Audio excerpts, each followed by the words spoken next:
Yes, it's acting like we just got here together. Many people will see the tape and the videotape, wonder why everybody was so lightly greeting each other. It's because we have been talking for a while. And we have now stepped forward to have a discussion about the black male secret society known as Sigma Pi Phi, acronym the Boule, B-O-U-L-E. We will do our best to show you the information related to the Boule. That's what this lecture is about. I could give the entire lecture and quote every inch of the documentation without looking at it.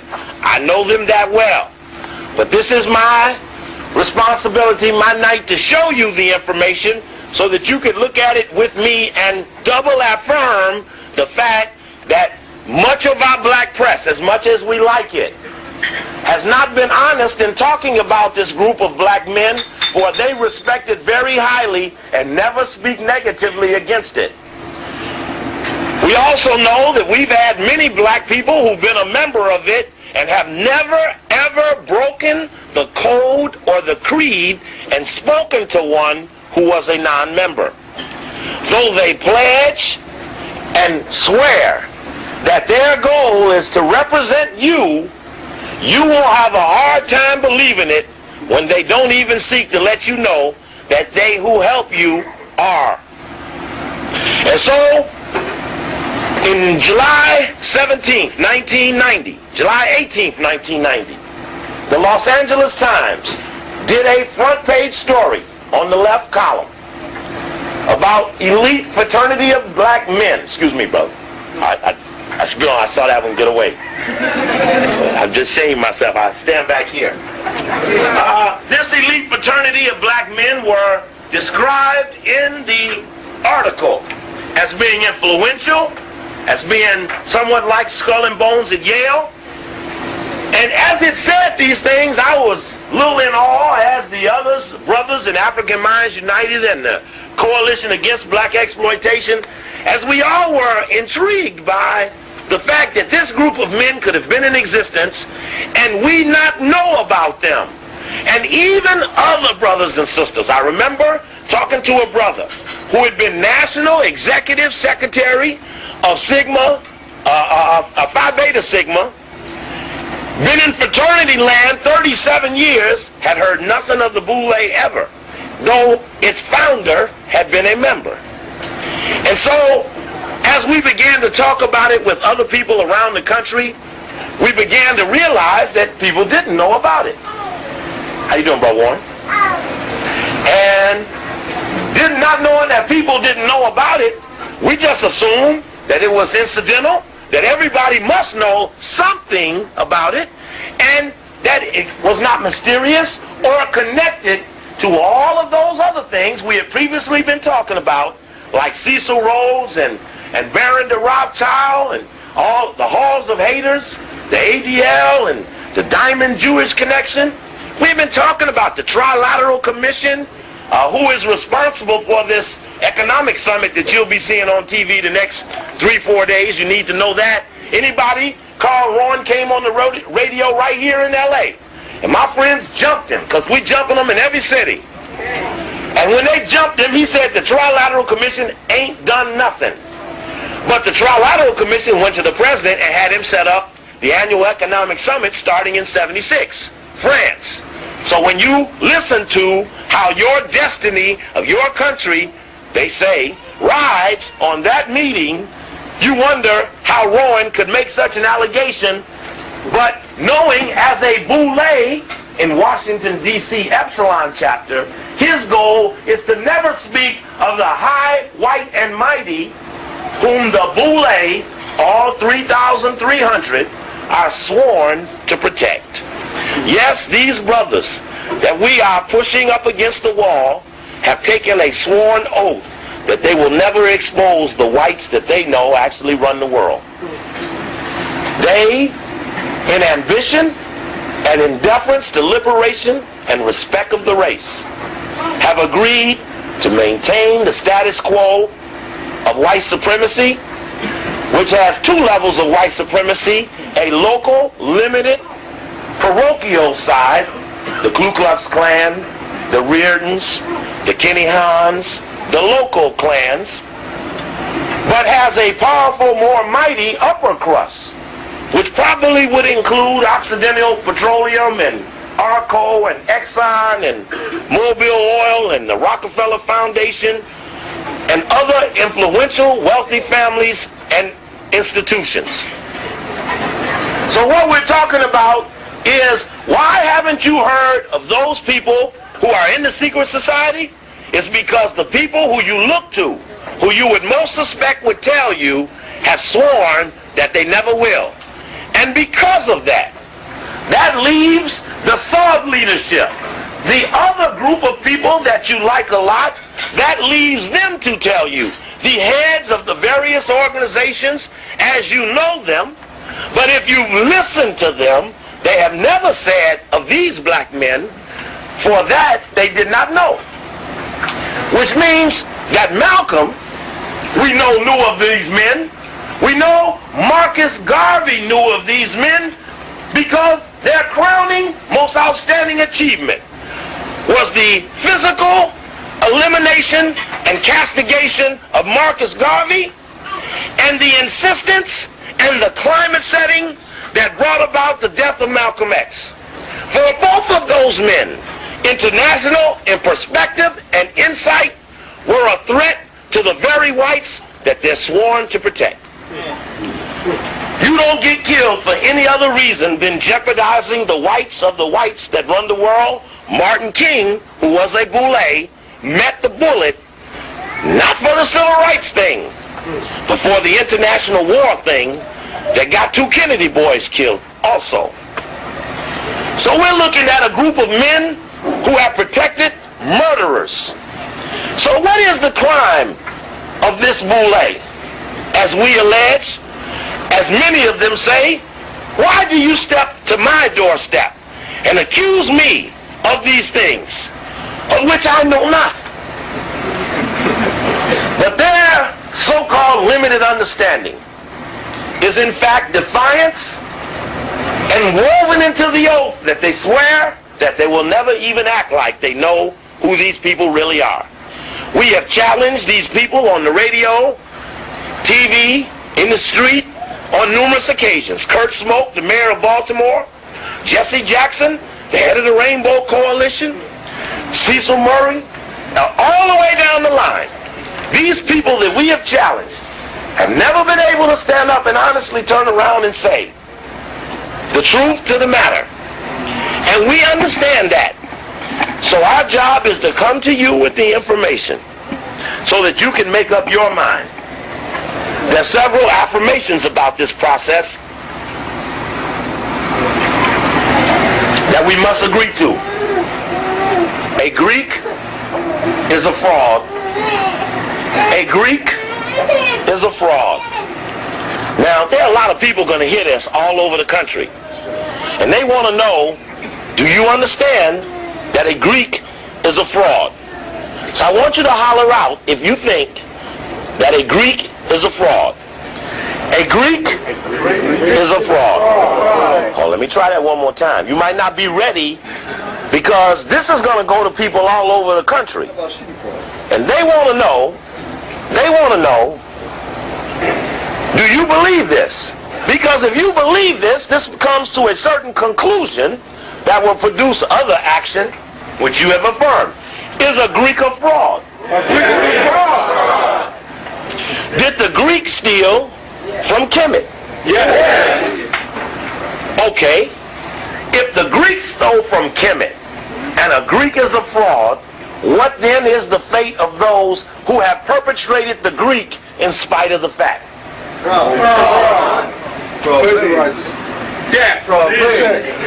Somebody finally caught on. Everybody hollered fraud. Okay, that's the crime, right? Somebody else gave a sentence. The suggestion is clear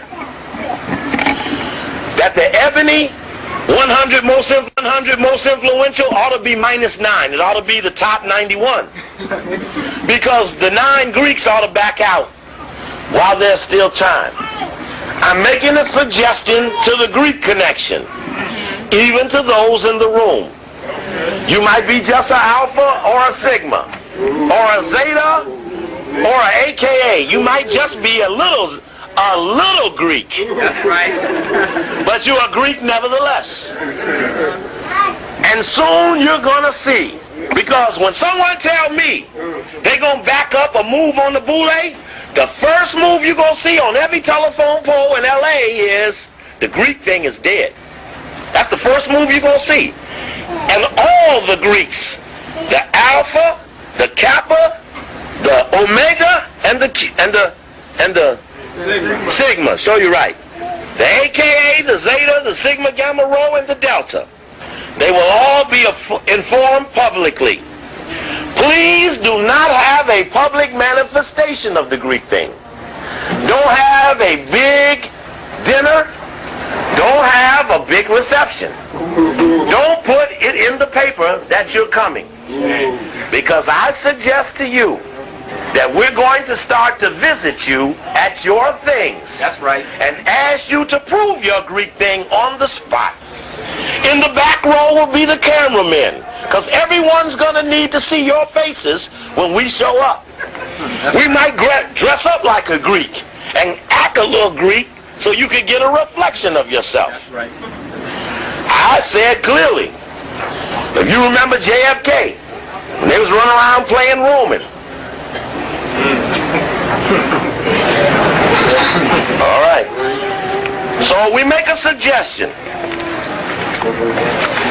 that we're in the process of penetrating a group of circles, and that these circles are webs which are numerous organizations just beyond the Boule. You see, we have done it right here in this room. We have asked members of Greek fraternities to show the handshake to the others in the audience, and on every single occasion they have refused. And that goes to show that even though we may be in their best interests, there is a bridge that will separate us, which cannot be tolerated when we're under attack. We did the lecture Africa 93. We showed that the white man is pushing colonialism without hesitation, and he's saying it publicly and openly. And under those circumstances, deviation can't be tolerated.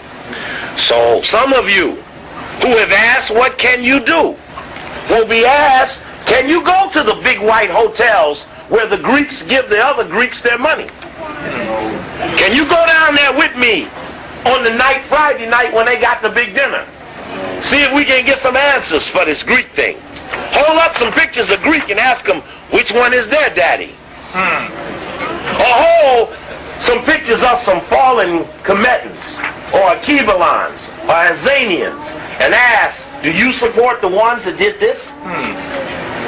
We must confront our people, for it is our people that have tolerated the jam that we're in, and these people are at the top of our people as a guarantee from white people.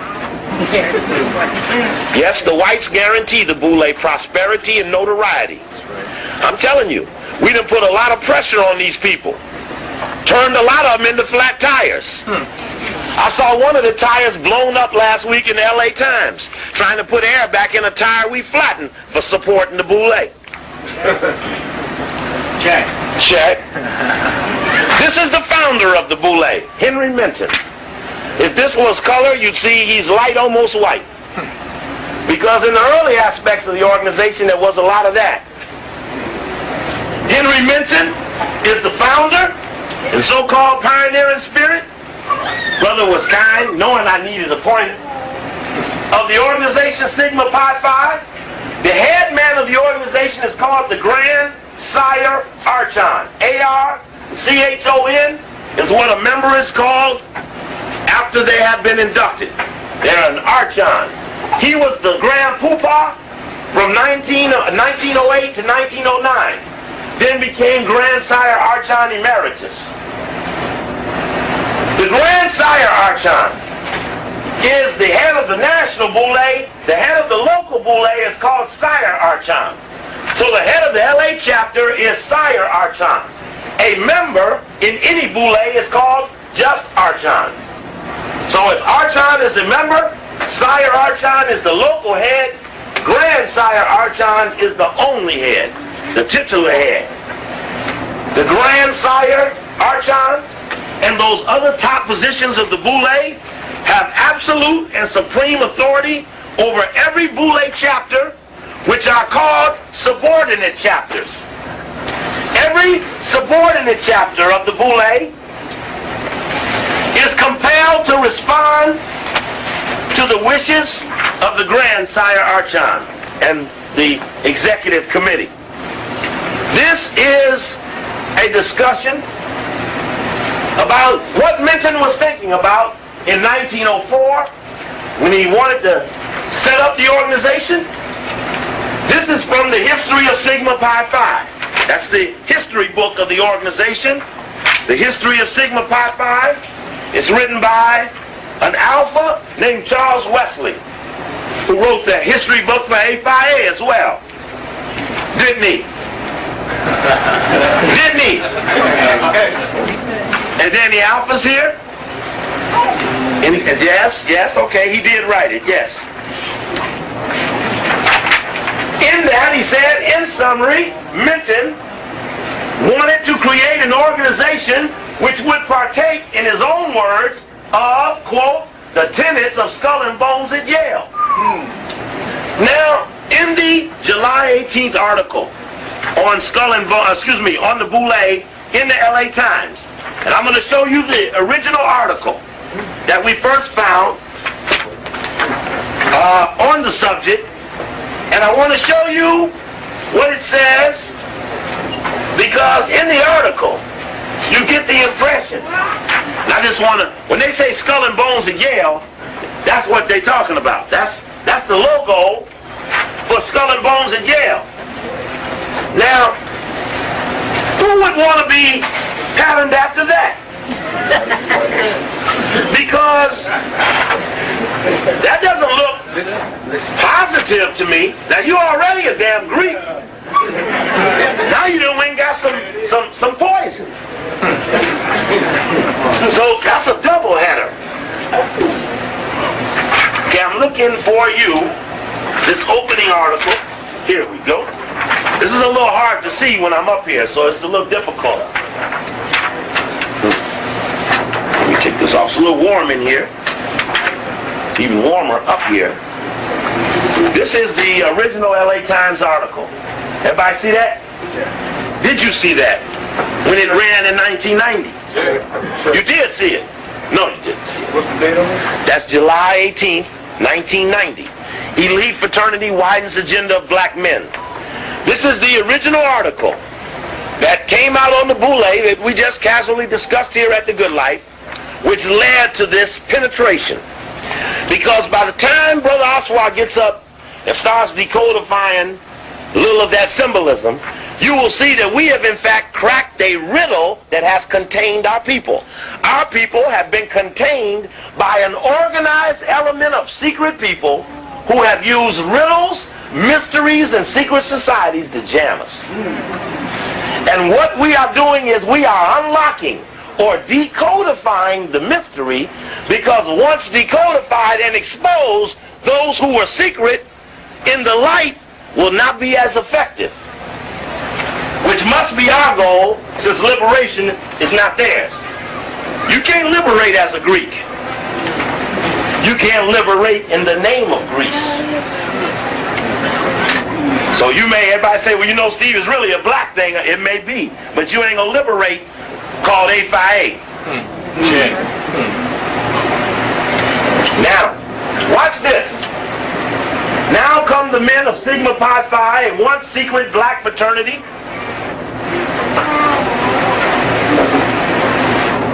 that celebrates the professional and material success of black men. Have we had much material success? Well, anyway, you can just see how they spend their time. They have big, every year, they have big picnics, big annual picnics every chapter. We need to find the park where the new chapter, the LA chapter meets at, because they're going to have a big picnic somewhere, preferably in the Greek neighborhood. So we have to find where they're going to be at. so we can go to the picnic. Don't you want to go to the Boule picnic? Jack. Known as Boule, pronounced Boule. The group is here. See, Boule, B-O-U-L-E.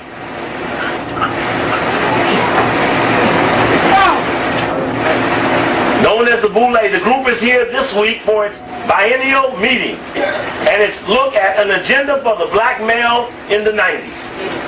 Now, Louis Sullivan, who is head of Health and Human Services, is a Boule member. In fact, a little later on, you'll see him talking about him speaking. It was not in this one, it's in the other one, where he's speaking. There's talking about Louis Sullivan's name right there.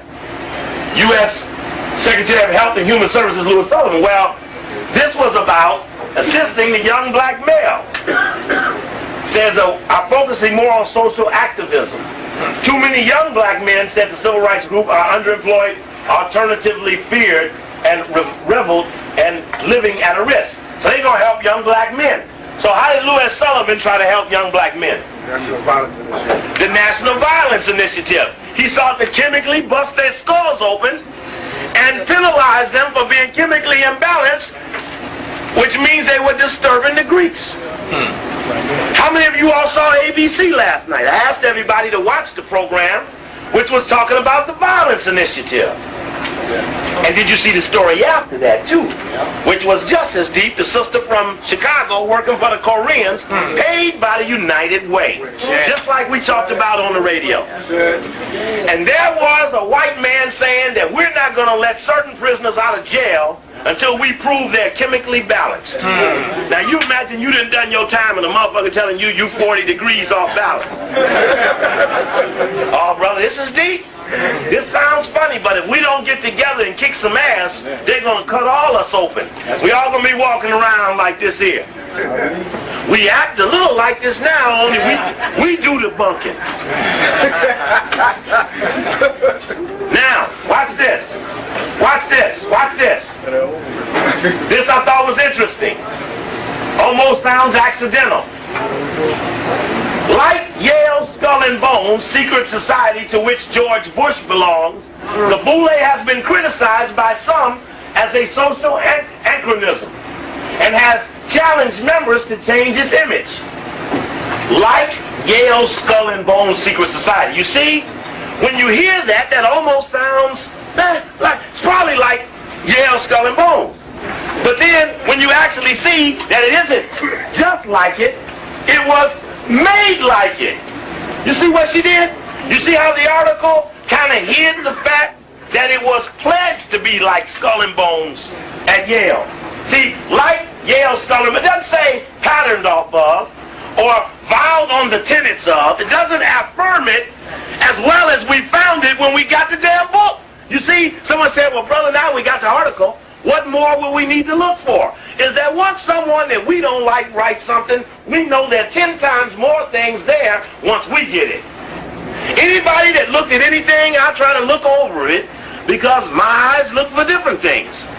And all of these people together. Now, I must tell the story again for the record, for those who don't know. I lectured at Morgan State. I left here in Los Angeles, went to Morgan State in Baltimore, gave a lecture. Back Christian Gregory, who was just in the jet, Dick Gregory's son, was the head of the student government there, brought me there to Morgan State. I did the little piece on the Boule. A sister in the audience heard the lecture, went to her teacher, who was asking her to write a term paper. She said, I'm going to write it on the Boule and Skull and Bones, because I heard the guy mention it at the lecture hall. And he said, well, I'm in the Boule. I can't wait to see it. He asked to take her to lunch. She's a very nice-looking sister. He asked to take her to lunch. She called me up. I come back to L.A. She called me here in L.A. at the hotel. Asked me what should she do. I asked her if she could have lunch with him without lifting up her skirt. Because that's what the Boule wanted. Wanted the Boule day.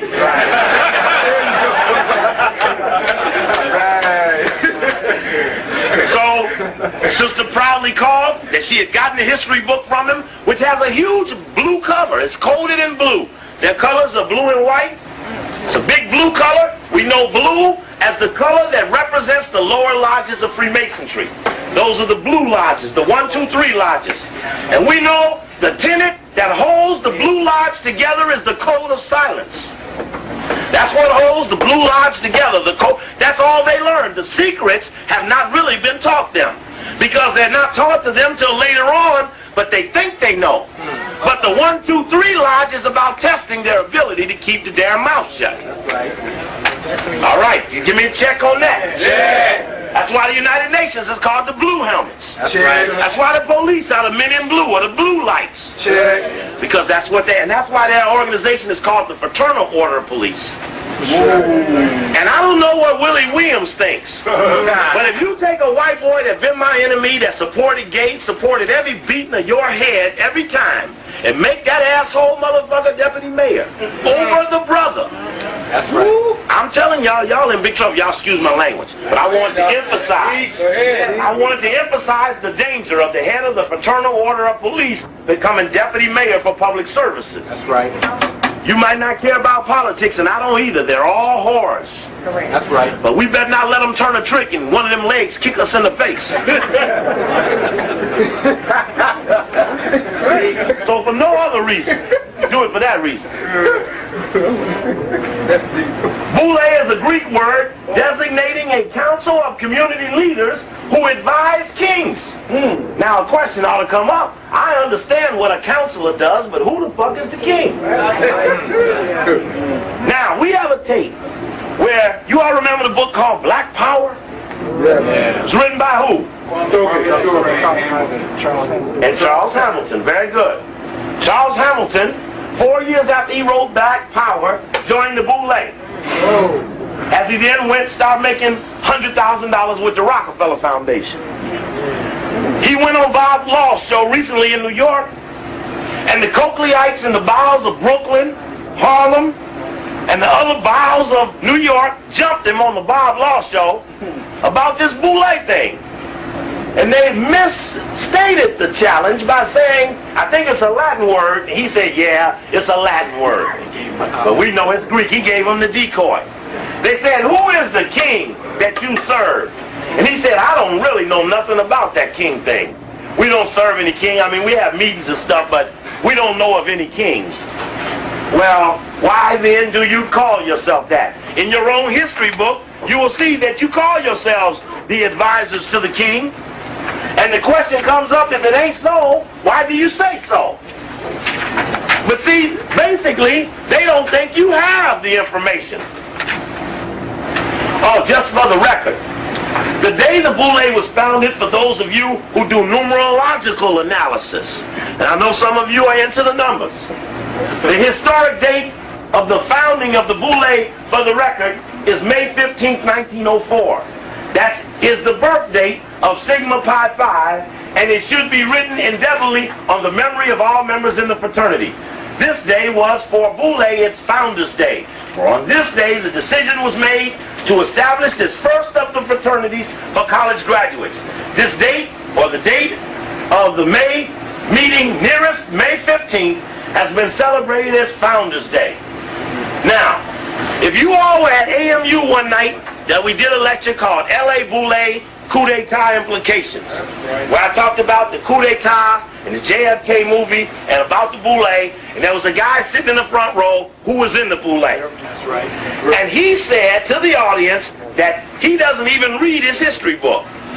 But we know from the history book that every chapter must review the history book during the month of May. But again, they never count on you having the history book, so they don't answer you as if you know. They answer as if you don't know or never know. That's why they don't like us like they do. Because we're arming you and putting you in a position to demand answers to questions that they never expected they'd have to give up. That's right. So this is compelling. We're going to look at some codified things that they talk about. There's some funny things they say. From their history book, there's another dialogue we want to look at. This is, as you can see, History of Sigma Phi Phi. As you see, I write on my stuff. The things you read, write on. Talk to it. Hold it for a while. Quit throwing it away as soon as you get it. In your house, there's a lot of pressure not to be junkie. You'd rather be dead than junkie. You'll be dead because you won't read and study, and you don't study because you don't store it. How can you study unless you store it? So because you have pressure to be neat and cool and clean and look like ultra sheen, you throw away the information and fight the dust busters. I suggest your houses need to get slightly more junky. That's right. As you start taping on the wall the information so you can study it, sleep it, dream it, wish it. Pray for the right that you're given the axe the night we have to slay Goliath's head. Pray you get a slash. That's right. Your children are going to ask you, Mama, Daddy, where were you when the liberation came down? Were you in on the victory? That's right. Have something to tell your children. Check. Page 38 of the history book. In the building of the organizational plan. See, what was the niggas thinking about? That's what was the niggas thinking? Because you gonna sit up in 1904, just got your ass whipped in Reconstruction, just had Africa divided up before your very eyes, colonialized up the butt, just after the fake emancipation, Civil War, slavery, some still in slavery. You can't pee in a white toilet, you can't eat in a white restaurant.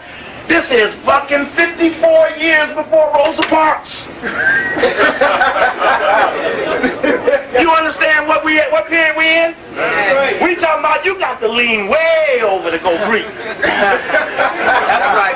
There ain't even no radio or TV yet, so somebody had to tell you about them. You couldn't even read about them. You couldn't see nothing about them or hear nothing about them. There was no TV and no radio in 1904. So when you talking about you gonna set yourself up like tenants of Skull and Bones at Yale, you better believe somebody in around this Boule, and we checking on this history of Minton, may have been a Skull and Bones at Yale his damn self. Right. Pass. Passing for what? In the building of the organization plan, reliance was placed upon Greek history and traditions. See, a nigga tell you, say, ask them niggas in that. I say, now look, hey, in the fraternity and sorority thing, hey, y'all really Greek or y'all like African on the slide? They say, no, brother, it's really African. The white Chevrolet blocking the cars that can't get out. Is that you, brother? Check. Okay, we straight.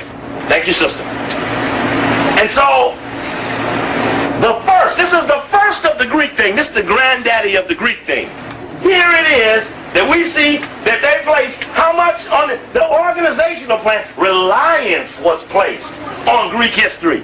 So when you confront them, they're going to swear it ain't a Greek thing. And you're going to tell them, say, well, I seen your thing, and I know your thing is Greek from the jump. And no subordinate Boule, Archon, can ever deviate from the structure and the guidelines laid down by people in the organization higher than them. Never does a private disrupt the sergeant, who does not fuck with the lieutenant, who does not contradict the general, who does not talk back to the major, and how many stars a general you are, don't talk against the president. So when you're in a hierarchy, you are controlled from the top down. The bottom could be honest people, but they must do what the top tell them. That's the deal. So if you're in the army, you know it's someone over you. Even if you Colin Powell. Colin. I'm holding my colon.